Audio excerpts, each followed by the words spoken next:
Okay, so we're going to be creating this 15 neopixel strip, and we're going to be soldering on the wires, but we're going to do it so we actually poke through the metal so that the pads can't rip off as easily as if you didn't do that.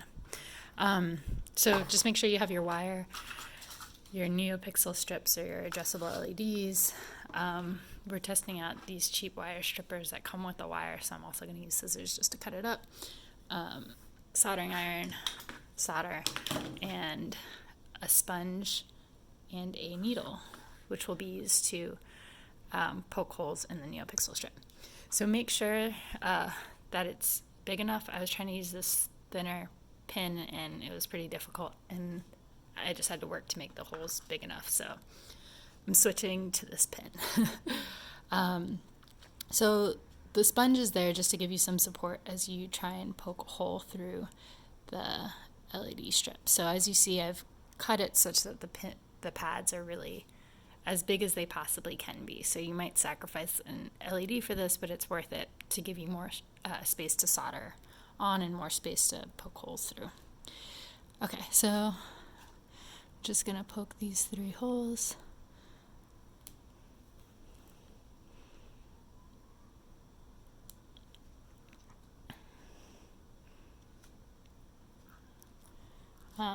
With needles, you can pull it all the way through because the end is usually a little bit thicker where you thread the needle through, and then it creates a nice hole that then you can use for your wire. So there's one.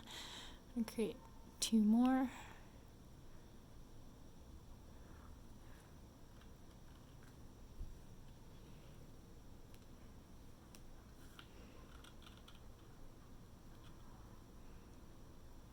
And it's okay if they aren't perfectly in the center.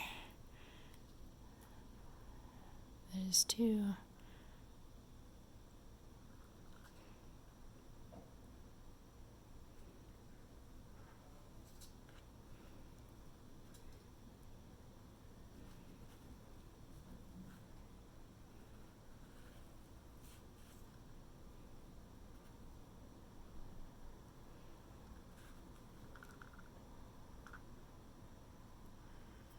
Yep, this one. It's a little bit difficult for some reason. Okay, there we go. I got 3. And the other thing I'm going to do is I'm just going to peel back, which we could probably have done in the beginning, is peel back the back end, because what you'll see is there's pads on the underside as well, which could help you get a better connection in case you don't get a great one on the top. But doing both will give you a more solid. Right.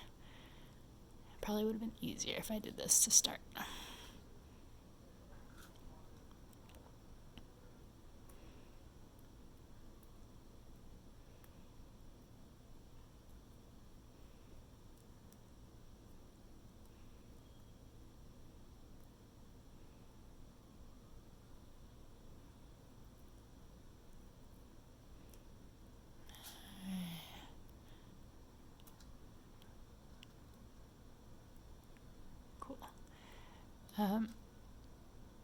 So something I do just to make sure the holes are big enough is I passed it through one way, but I'll also go back on the back side and pass the needle through the other way, and this just makes sure you have a good solid hole to pull the wire through.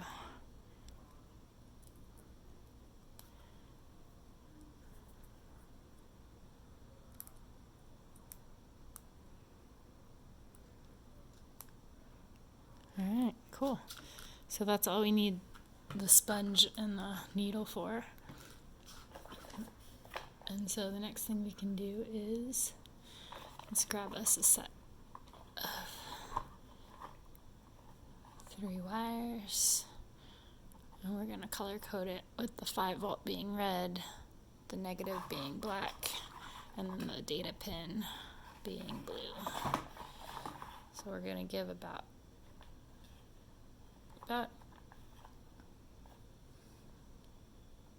maybe 10 to 12 inches. Cut that off.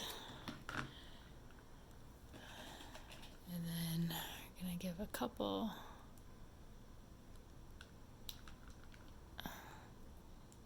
Yeah, about that big should be good.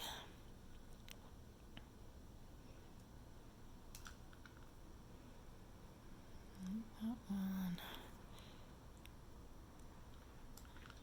And we can always either cut the wire down if we've stripped too much, or go back in. Ooh, this is working really well the other day. I just stripped too much so we can come back.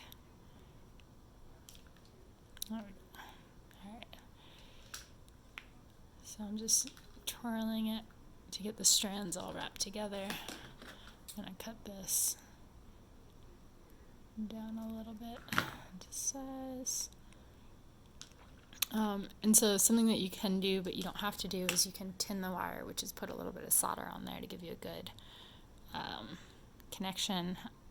I'm going to just try it without that, just to save time. Alright, cool.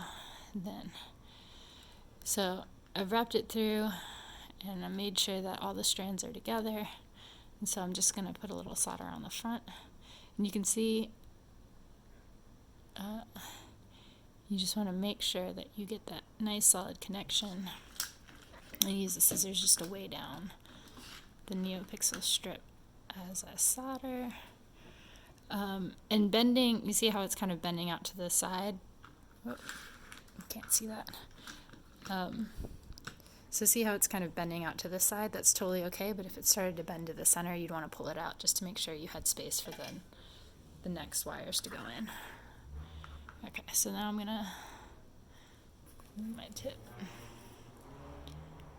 a little bit on.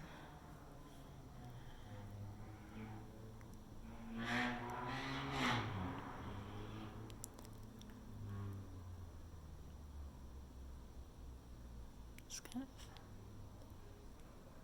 fill that up. Alright, you can see it's pretty good solder joint on the top. And we have the wires pretty good in the back.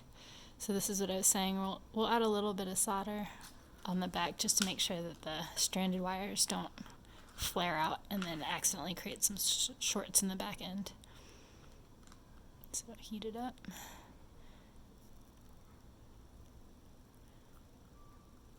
There we go. Alright. Cool. And you can see I put the black on the negative.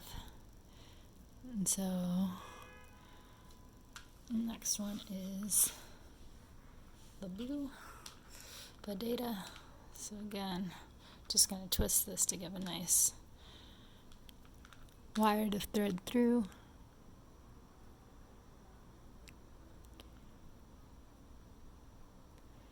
Plug it through, make sure it's not touching the other one. We might even start with this side, just to make sure it doesn't move once we...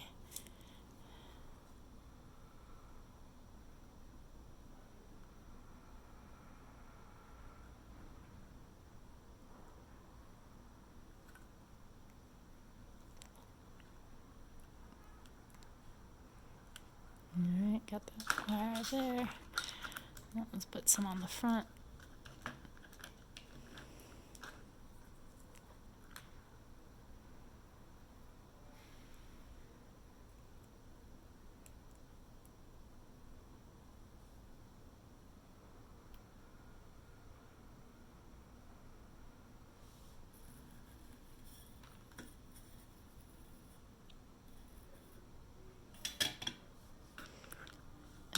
We'll do the final one.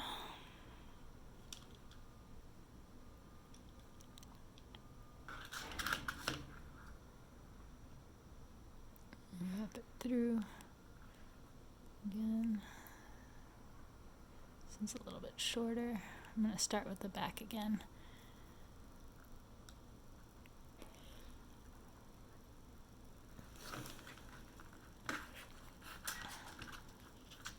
Weigh it down with the scissors.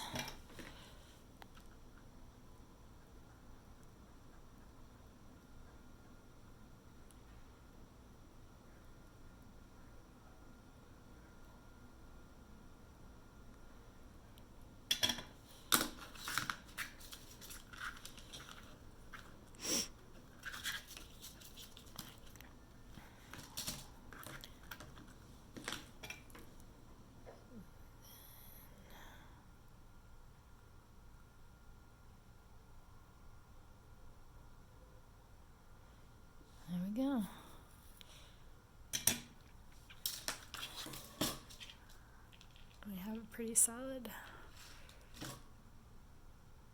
set of 3 solders on the front.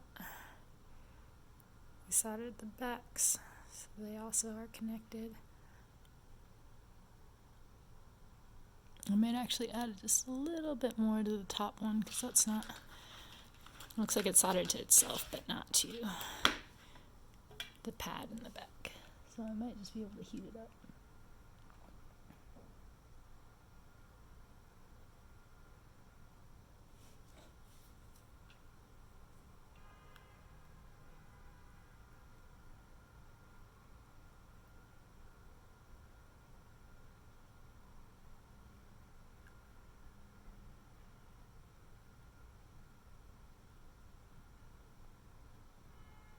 There we go. Alright, and now that feels like a pretty sturdy connection. You can fold the adhesive back over it if you'd like, and then you can test it.